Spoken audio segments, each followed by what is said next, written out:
This book is like lightning from a clear sky, as sharply different, as unpredictable in our age as Songs of Innocence was in theirs. Nothing quite like it was ever done before.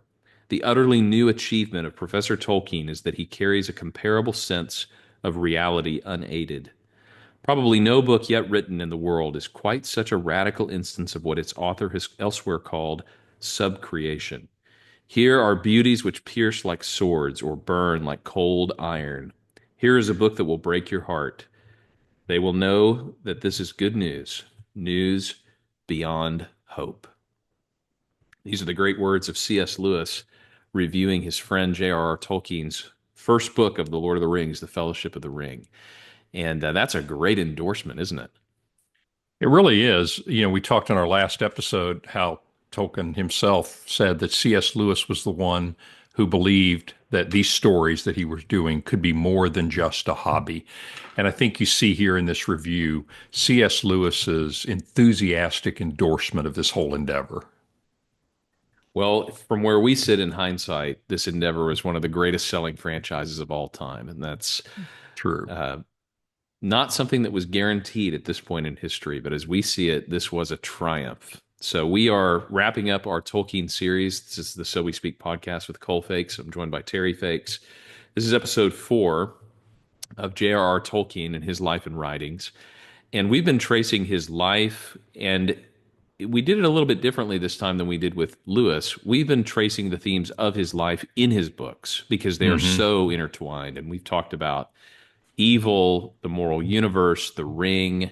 We've talked about friendship and fellowship. Today, we're going to conclude our series by looking at some of the deepest themes of Tolkien's writing and of his whole life.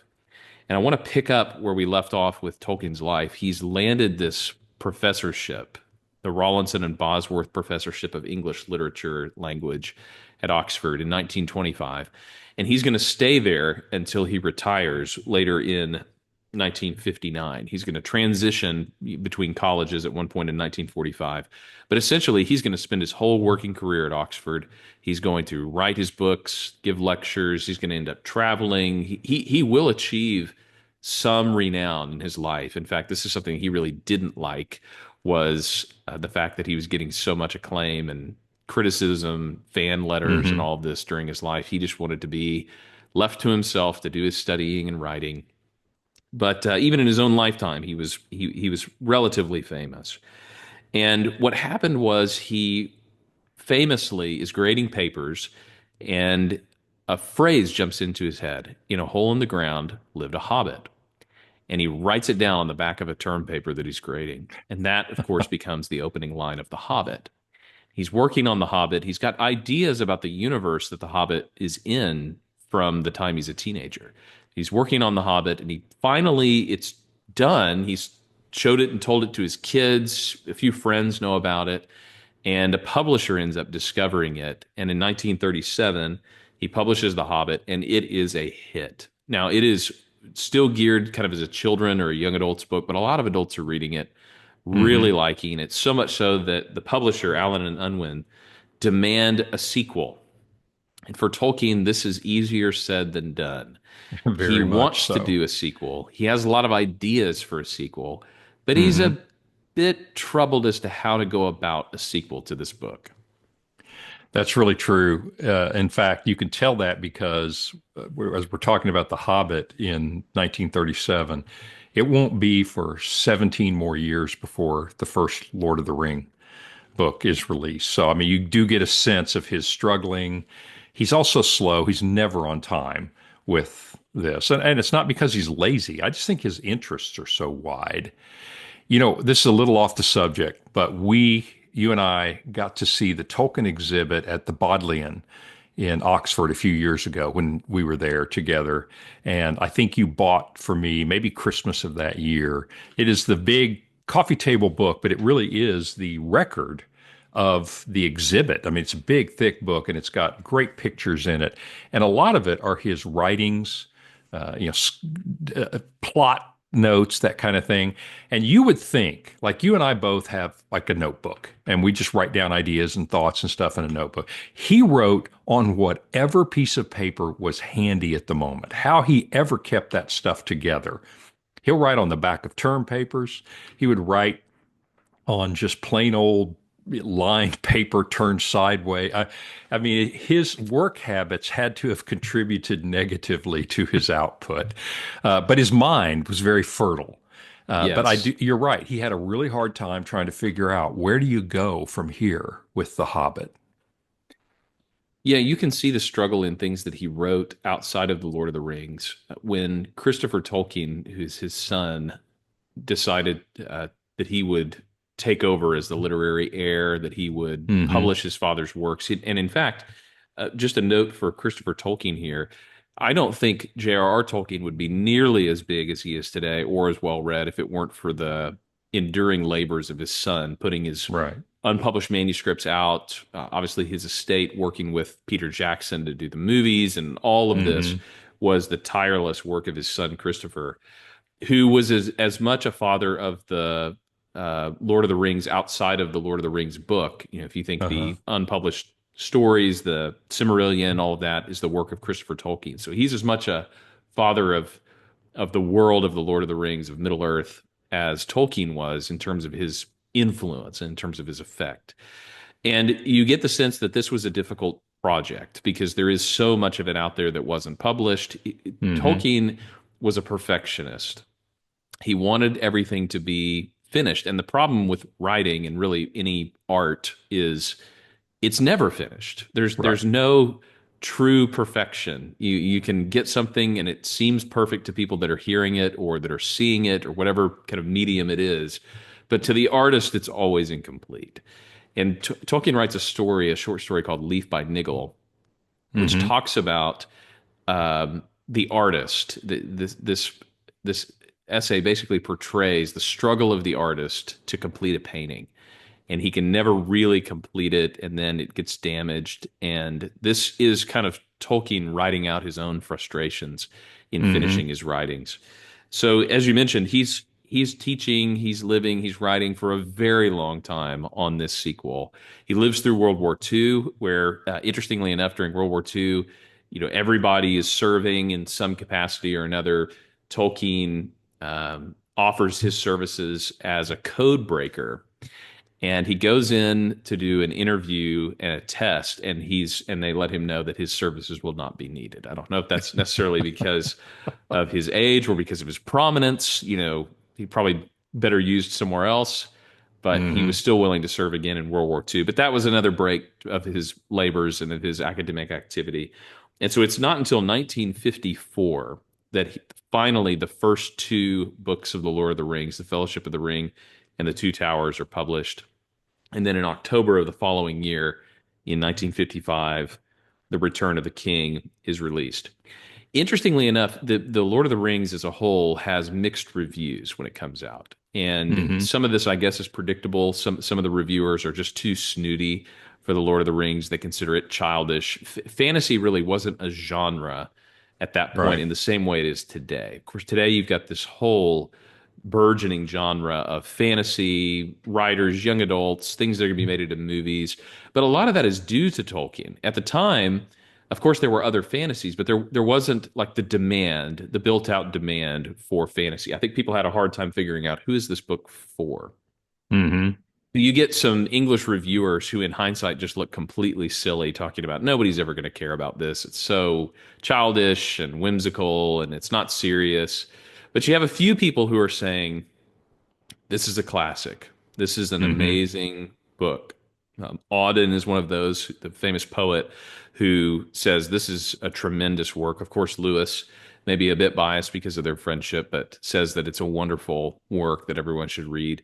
And it starts to pick up steam. And by the time he retires, he really is well known for doing Lord of the Rings. And at that point, he's able Hmm. to travel, he's able to speak, he's able to deliver other lectures, he's able to go on vacation and sketch and paint and do all the things that he loves to do. And by the time he dies, he's receiving tons and tons of fan mail. It's really the 1960s, and it's in America especially that the Lord of the Rings starts to get really big. And so by the time he dies, he has a considerable estate.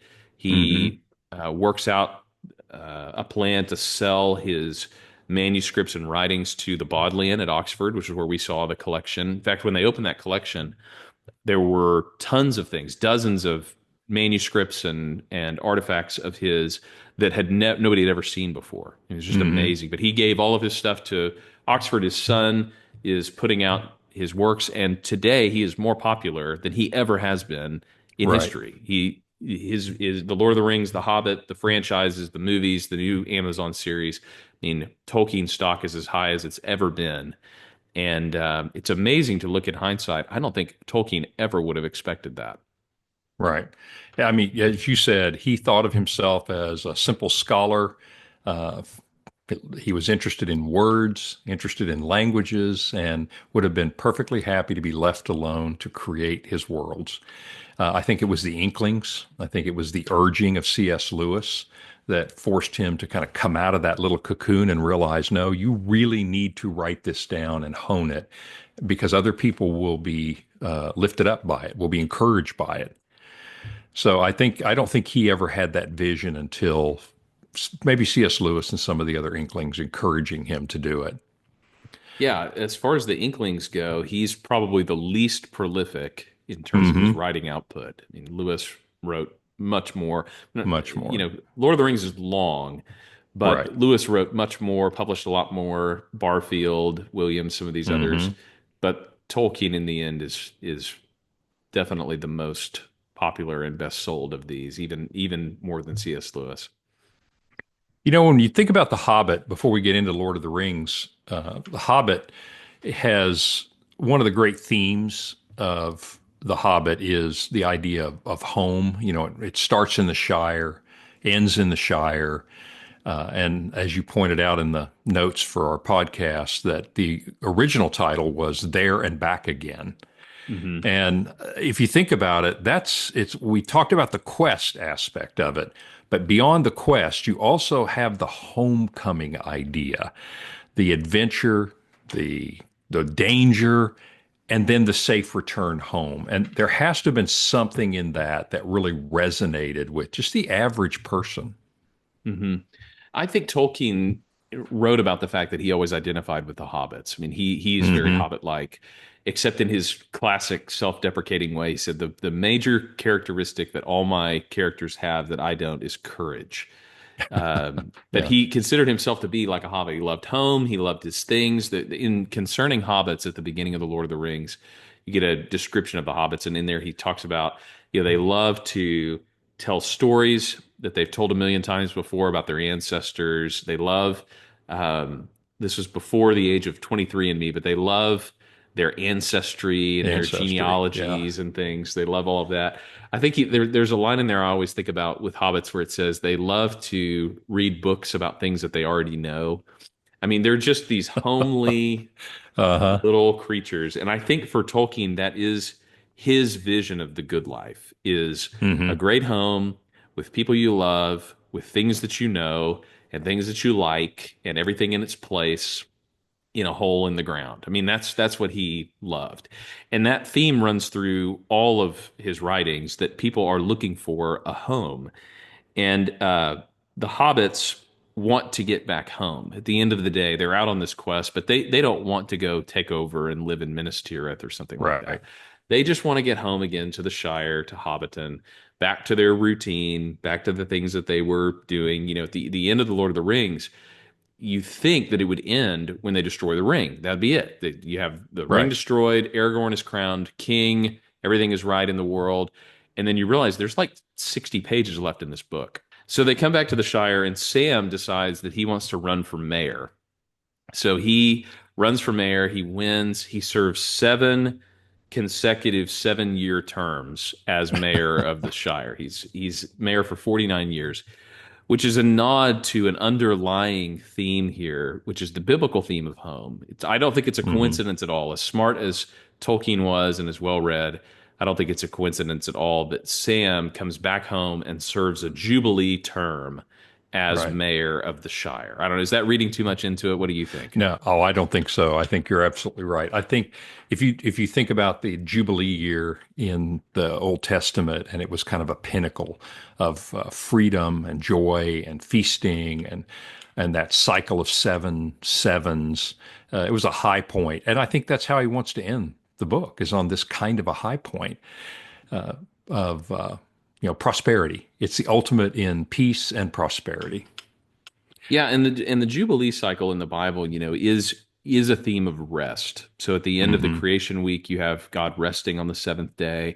In the Jubilee, you have a resting of the crops, you have a return of things that have been sold, slaves who've had to sell themselves kind of as a bankruptcy provision are able to go back. Hmm. So I think the theme of Jubilee is there, and I think the theme of homecoming is attached to that. The Bible is a there and back again kind of story. They leave the Garden of Eden, humanity goes away from God, and they're brought back to God. But they're not in the Garden of Eden as it was. They're in the New Jerusalem, which is a cultivated, Hmm. changed Garden of Eden. And in some ways, there's truth in that in Tolkien's life as well. You can never return home to the same place again. Things are always changing, things are always developing. And he writes this into his story. Tom Shippey, who's the great Tolkien scholar, points out that Frodo in The Lord of the Rings has to leave five homes. He has to be dragged out of five homes to go on this quest. He leaves Bag Right. End, which is where he lives. If you've read The Lord of the Rings, there's kind of the frustrating piece of they don't even leave the Shire for about 100 pages. Right. They go and they visit their friends in Crick Hollow. Then they end up in the house of Tom Bombadil, which they would have stayed in forever probably. They Hmm. go to the Prancing Pony in Bree. They go to Rivendell, which is called the last homely house, and they stay there. They probably would have stayed there forever if they didn't They have to were go there for destroy this 2 months, ring. I think, in Yeah. the story. Yeah, they stayed there for 2 months, and you think, is this quest ever going to start? Yeah, is the thing ever going to get off the ground? Well, they keep finding these homely houses to spend time in, and that's Right. just so thematic of the Lord of the Rings and so thematic of Tolkien's life. Well, I think one of the reasons it has enduring interest is it's more than a fantasy story. In those days, they were called fairy stories.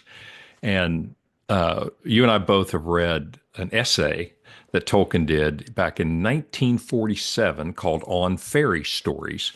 And it's really much deeper than it sounds. It's much more academic than it sounds. But if you look at the a children's layer, so to speak, you've got this quest, whether it's The Hobbit or Lord of the Rings, you have this quest, you have these adventures, albeit long-winded ones if you're a child, but you have this quest and these adventures, you have this dire situation, looks like it's not going to work out. And then through a series of whether it's luck or happenstance or maybe something more, there's a turn and then there's a happy ending. And I think that on the surface is appealing to us, but there's actually something deeper going on here. I'm reminded of a quote that used a lot from Chesterton. He was not talking about this, he was just talking about life. But there's something about reading a story where you don't think it's going to end well and it does that is appealing to us. Yeah, Chesterton said the greatest thing in life is to fight in a losing battle and not lose.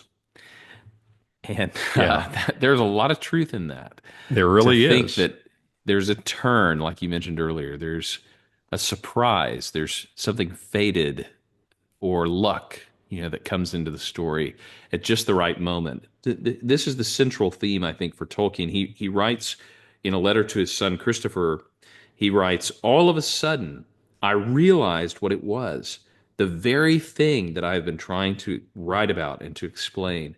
For it, I coined the word eucatastrophe, the sudden happy turn in a story which produces with you a joy that brings tears. So eucatastrophe, EU catastrophe, is kind of a compound word. This is totally something a guy like Tolkien would come up with. Would Catastrophe make meaning up. Yeah. something terrible, EU, you meaning the prefix for something good in Greek. Eucatastrophe is a good catastrophe. It is. And Tolkien said this.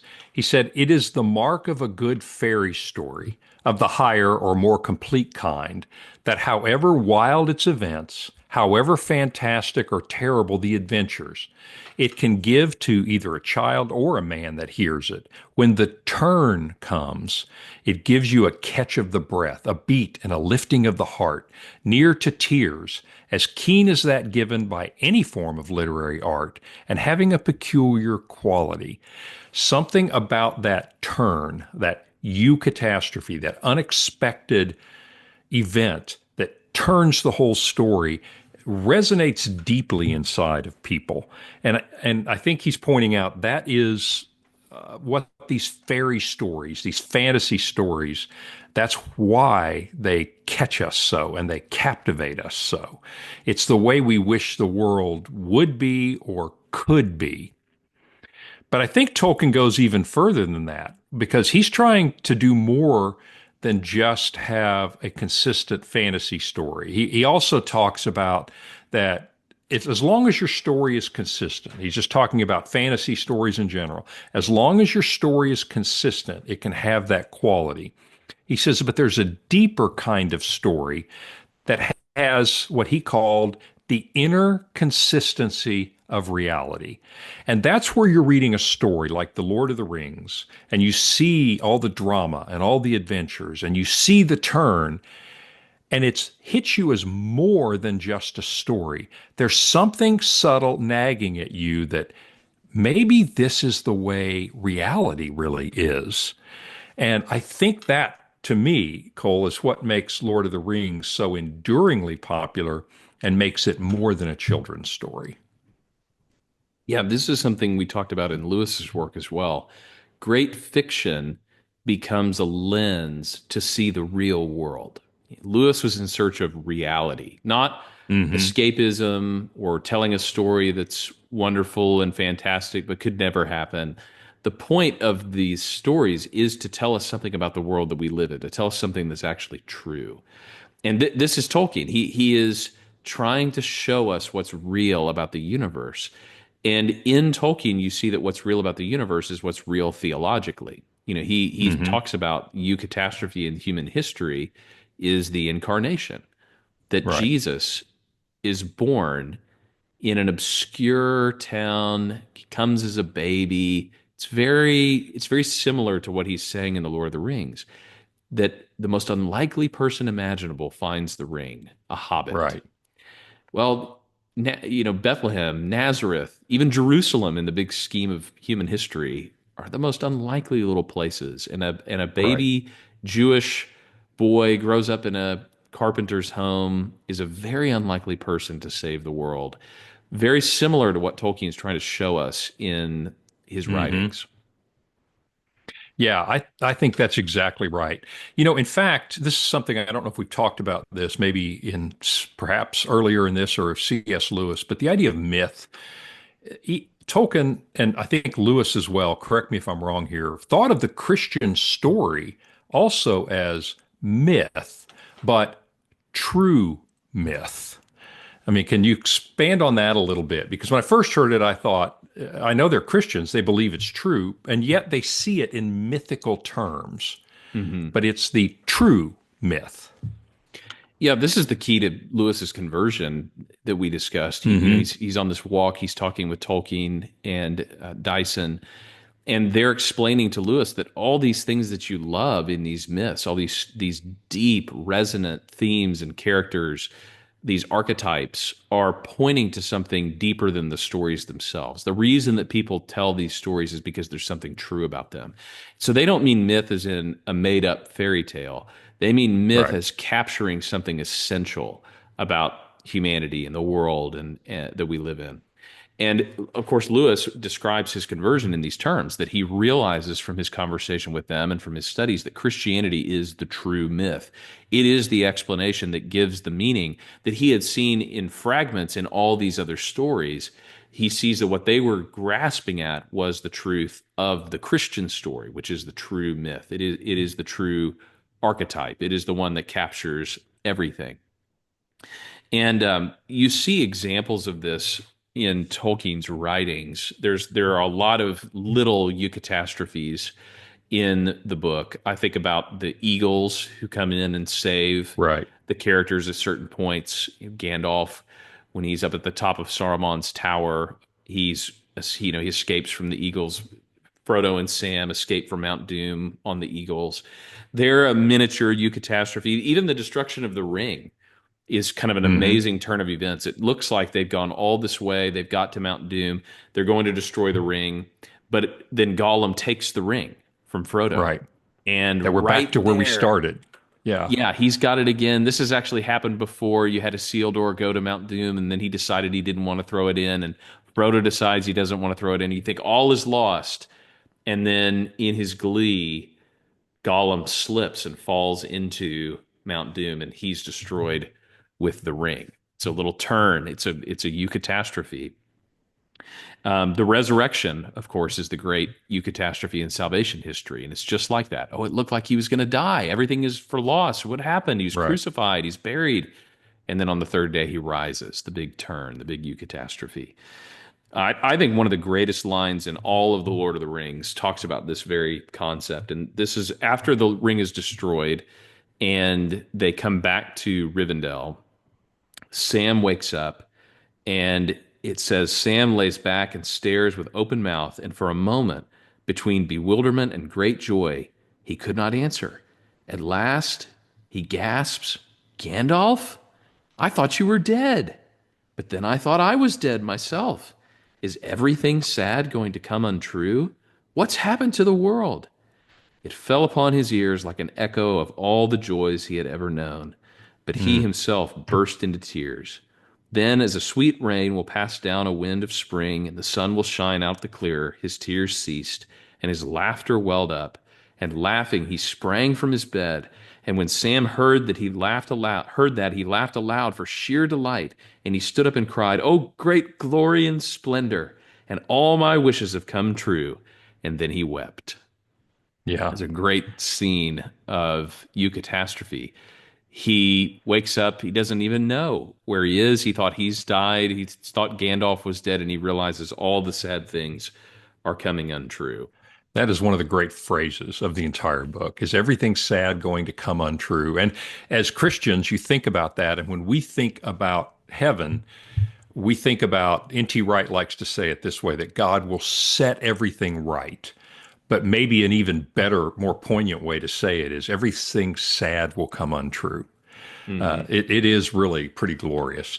Well, let me change tack because you mentioned Gollum, and I want to go back to Gollum because as I'm watching, reading the book, but particularly when I'm watching the movies. So I've read the books first, I'm watching the movies. You've got Gollum, and remember when Sam and Frodo and Gollum are on their little trip, and Gollum betrays them. We all knew Gollum was going to betray them. Sam wants to kill him. And Frodo says no, and I'm cheering at the TV. Let him kill him. He's just nothing but trouble. You just know he's going to cause trouble. Gandalf has compassion, strange compassion for Gollum. He's a bad guy. Let's get rid of him. Get him out of this story. He's going to be trouble. And yet, as it plays out at the end, even in his evil motives, because I don't know that Gollum's never really redeemed in my view. He stays true to himself, but in the end, he's the instrument of its destruction. So I don't know that that's eucatastrophe, but it really is an interesting idea of the malicious player, is true to himself and plays it out. And even if he's not redeemed, he is part of the redemption of the story. So, how do you view Gollum? I think Gollum is one of the most interesting characters in the whole Lord of the Rings. Yeah, he's corrupted by the ring, but he's not totally evil. Right. So he, like you said, he's not redeemed, but he serves a redemptive purpose. And it goes to show, Gandalf tells Frodo this at the very beginning when they've set out on the quest that, Gollum will have his role to play in this story. Hmm. He just knows that he'll do that, which again is a very biblical theme that God, Right. in his sovereignty can use anything for his purposes, even rebellious people, even, kings like Nebuchadnezzar. he Right. uses for his redemptive purposes. And that's what ends up happening with Gollum is, yes, as a character, he is destroyed. He is Hmm. a wraith like the ring wraiths, but he's undone and the world is saved essentially through his greed. Hmm. He longs for the ring, he wants to have it, and he takes it, and because he takes it, he rescues everyone. There's a bit I don't see Gollum as a Satan character in the Lord of the Right. Rings, Agreed. but there's a bit of the biblical irony of what happens with Satan in the Bible with Gollum. Satan tempting Christ, the Hmm. crucifixion appearing to be him winning out, over God's plan, and yet that's the very thing that undoes him is the Right. crucifixion and death of Christ. The people that put him to death actually end up uh, fitting into God's plan so that he dies and rises from the dead. That's very much how I read Gollum's interaction in the Lord of the Rings. Yeah, same here. And that's where you get the sense, back to the whole idea of a fairy story having an inner consistency of reality. You get the sense as you read through it, it's more than just a children's story because there's somewhere an unseen hand that seems to be operating in this story. The whole fact that things can turn, it's more than luck can explain. And there's this implied idea that there's something in the very nature of reality, something very optimistic that things will take a turn and things do turn out right. There's something in The Lord of the Rings that, for all of it, I mean, most of it is dire and you feel a sense of danger. And yet there's a certain inevitability about that it's going to be set right in the end, which I find to be just incredibly biblical. Obviously, it's an article of faith that there's something in the nature of reality that is going to turn this story around. And so that idea of eucatastrophe is a powerful idea. And I think it's, again, like I said, I think it's one of the things that makes it appeal to us so much. And here's the interesting thing. So I'm thinking to myself that I think that's true. But then I ask myself this question: what is it about us that we do like stories like that? I mean, just step back from this for a minute. It's not a given to me that we would like a happy ending story. What is it about humanity that those stories really grab us? Well, I think one of the things is the Bible is pretty consistent. You think about that passage in Ecclesiastes where it says that he's written eternity on our hearts, that we do in some ways know the gospel story even before we've heard it. We've been Hmm. tuned. There's a metaphor that Glenn Scrivener uses that we are like tuning forks, and when we're hit with the right Messiah picture, we resonate because that's the way we've been tuned. We have in our Mm. hearts the gospel story, and so whenever we see these, even if it's not the story of Jesus, anytime we see any kind of savior portrayal, we resonate with it as human beings because we resonate with God the way God made us. And I think Tolkien captures that at a deep level. We want courage and truth and goodness to win out in the end. We want selfless people doing the right thing to have victory in the end. We want evil to be defeated. We want things to be made right. And so I think all these stories resonate with us because they're gospel stories. And they don't have to be overt for that to be the case. It's why we love underdog stories as well. But I think there's something there that really resonates with the human condition and with the way that God has made us. Yeah, I think that has to be true too. I don't find the evolutionary psychological explanation of human behavior to really encompass something like that. You know, Tolkien also talked about the idea of the Christian story. Obviously, he believed it was true, but he says if you look at the Christian story, it's like you said, the birth of Christ is the eucatastrophe of history. You know, here you've got the little baby born in a Jewish village in the middle of nowhere, really, at the corner of the world. And you get this eucatastrophe. And in talking about it, he said this. He said, this story begins and ends in joy. Garden of Eden, chapter 1 and 2, and Revelation 21 and 22. He's right. This story begins and ends in joy. It has preeminently the inner consistency of reality. There is no tale ever told that men would rather find was true and none which so many skeptical men have accepted as true on its own merits. And I Mm. thought that was pretty insightful. That if you look at the Christian story, which secular people would look at it as a story, there's something about this story that makes you desperately wish it were true, and skeptical people come to recognize it is true. That was Lewis's story, certainly, that it Hmm. became a story that he wanted That's to be true. true, and then he realized that it was true. As we kind of wrap up our study of Tolkien, these are the resonant things that I think keep people coming back to the Lord of the Rings. It's great as fantasy. It's great for its ideas and its language and all of that, but it's great at root because it is reality. He's gotten at reality, and I think going back to that line that Lewis used about him, that he's able to bring us a sense of reality. I think that's what's behind all great fiction and all great Hmm. stories is a sense of what's really true. What are a couple of your takeaways after reading and studying Tolkien the last couple of months? What are some things that you've taken away from the series? One thing for me is how unlikely, honestly, it is that Tolkien ever wrote The Lord of the Rings. And even more so, that something like that, that's coming out of the zeal of an academic who really is interested in language, should have such a broad appeal.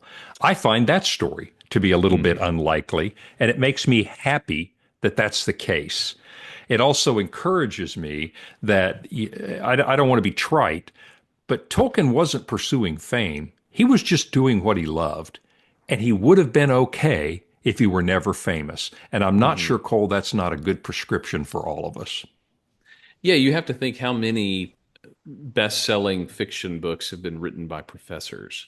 It seems like an Right. unlikely combo, and probably for good reason. I think he is kind of an anomaly in that sense. Hmm. I on that same vein, I'm just amazed when you think about Tolkien as a person, the level of education that he had, just the amount of things that he knew, the specialization that he had in his study in the languages. I mean, if we think about the first episode we did on Saint Edward or King Edward's school that he went to, Hmm. just unbelievable his training, and then being at the peak of the academic world at Oxford in his field. I'm just amazed that he was so well educated and yet so able to communicate clearly through his stories these deep truths. It's pretty incredible. I think for that reason too, The Lord of the Rings is a book you could just reread over and over and over again because it Hmm. does give you a lens into the world. It's not after a certain point with The Lord of the Rings, it's not what happens that's all that interesting anymore, although it is, but the first few times you read it, it is. After that, you read it for not the plot, you read it for the descriptions and you read it for the Hmm. characters and you read it because it sheds light on things that you're thinking to yourself, "Ah, that's right. I've never really been able to put it that way before, but that's exactly right. This is very human. This is the experience that we all have, or this is true. This is something deep. This is a picture of something I've experienced." And I think that's one of the enduring things about Lord of the Rings. I think that's why people love it, not just as a good read, but people Hmm. love it and kind of get enraptured with it because it opens your eyes to the world all over again. I remember remembering now something Tim Keller said, a big fan of this, was that he made a practice of reading The Lord of the Rings every year. And while I haven't read it every year, I do think there's something to be said for the quality of a book that you will read many times. There are probably maybe 15 or 20 books that I have read many times. There's something special about this story, and it's couched in a really a children's fantasy story, and yet there's something about it that captures us.